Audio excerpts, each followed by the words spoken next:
영화, 노트북. 노트북이라면 컴퓨터로 인식되는 것이 요즘의 세태인데 내가 중학교 입학해서 처음 배운 영어 단어 중에 하나이기도 하다. 그때는 당연히 공책이라는 의미로 이 단어를 외웠다. 그런데 나의 DVD랙에 꽂혀있는 영화 가운데 한 편의 제목이 노트북이다. 나는 영화관에서 영화를 보고 괜찮은 영화다 싶으면 DVD를 꼭 산다. 나중에 또 보고 싶다는 생각에서다. 아마 이는 북경에서 공부할 때 처음 본 외화들이 모두 VCD로 되어 있어. 화질이 깨끗함에 이끌려 사기 시작한 데서 비롯된 버릇일 게다. 당시 우리나라 비디오는 CD가 아니라 테이프였기에 화질이 많이 떨어졌었다.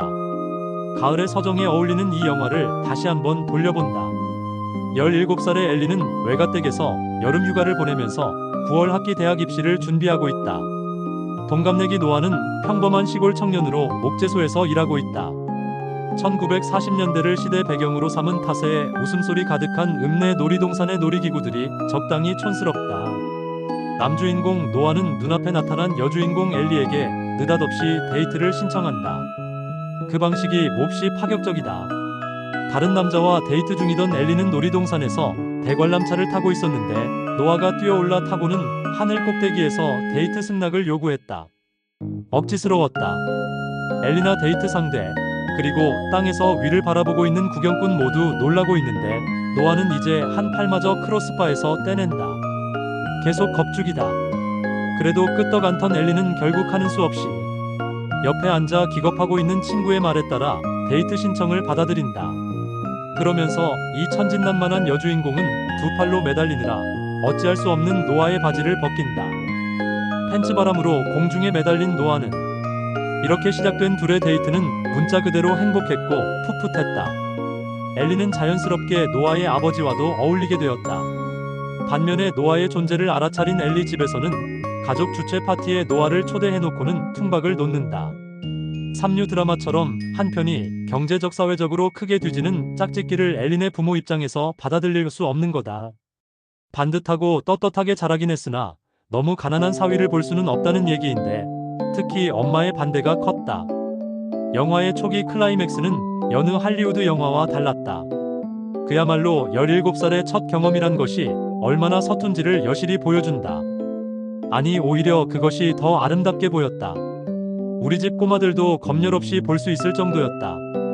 폐가에서 시간 가는 줄 모르게 행복했던 두 주인공은 엘리 집안에서 경찰을 부르는 등 난리가 난 줄도 모르고 있다가 새벽 2시에야 친구에게 들켜 귀가하게 되었다.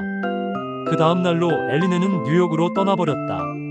그 후 노아는 매일매일 365통의 편지를 쓰지만 엘리 모친이 중간에서 모두 빼돌려 엘리에게 전달되지 않는다.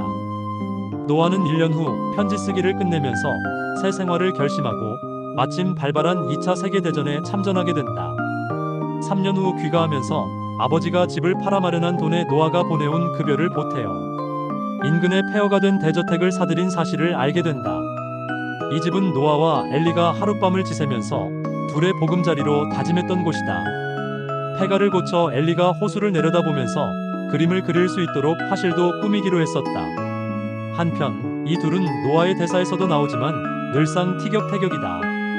그러나 2분도 지나지 않아 다시 희희낙낙한다. 거기에는 모자랄 것 없는 환경에서 자란 엘리의 자유분방함과 순수함이 한몫한다. 엘리가 노아에게 빠져든 것은 뭐니 뭐니 해도 자신의 삶이 가족에 의해 결정되는 것을 놓고 노아가 너 자신의 결정대로 인생을 살라고 깨우쳐준 것에 있다. 그러한 충고는 엘리에게 진정한 자유로 느껴진다.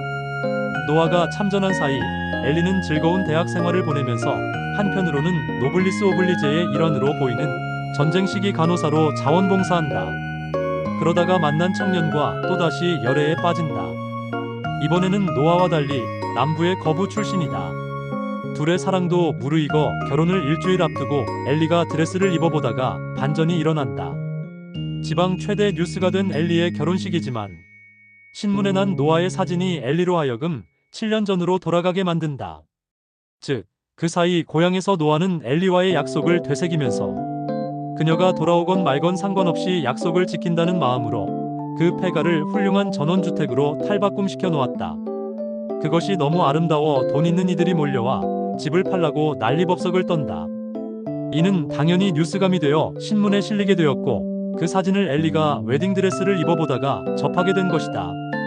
결혼을 앞두고 며칠 동안 시간을 내어 그동안 잊고 있었던 그림을 그리고 오겠다는 엘리의 말에 약혼자는 흔쾌히 허락한다. 그 길로 그녀는 시브룩이라고 하는 노아의 동네를 방문하게 되었고 운명의 재회를 한다. 찾아올 때는 그렇게 생각 안 했겠지만 순간의 충실한 그리고 옛 첫사랑에 대한 감정을 무의식 속에 간직하고 있었던 엘리는 다시 불타오른다. 꿈같은 시간이 며칠 계속되자 엘리의 엄마가 다시 나타난다. 약혼자에 대한 책임을 방기했다고 딸을 설득하지만 엘리는 눈물 흘리는 자신에게 어째서 편지를 전달하지 않았느냐고 대든다. 엄마는 어떤 공사 현장으로 딸을 데려가서는 먼발치에서 무심하게 노동하고 있는 한 남자를 보여준다. 그러면서 엘리의 현재와 똑같았던 과거 자기의 이야기를 들려주었다. 즉, 자기도 처녀 때 저 남자를 좋아했지만 부잣집 마나님인 어머니가 반대해 이룰 수 없는 여름날의 불장난으로 그치게 되었고 지금은 가끔 지나는 길에 들러 먼발치에서 바라보곤 한다는 의외의 고백이었다. 어머니의 유일한 진심 어린 충고를 받아들여 엘리는 7년 전처럼 노아와 격한 감정 싸움을 한 후 떠나간다. 노아는 한 번 떠나보냈었기에 다시 한 번 떠나보낼 수도 있고 또 기다릴 수도 있다고 말한다. 약혼자에게 돌아온 엘리는 어떻게 되었을까?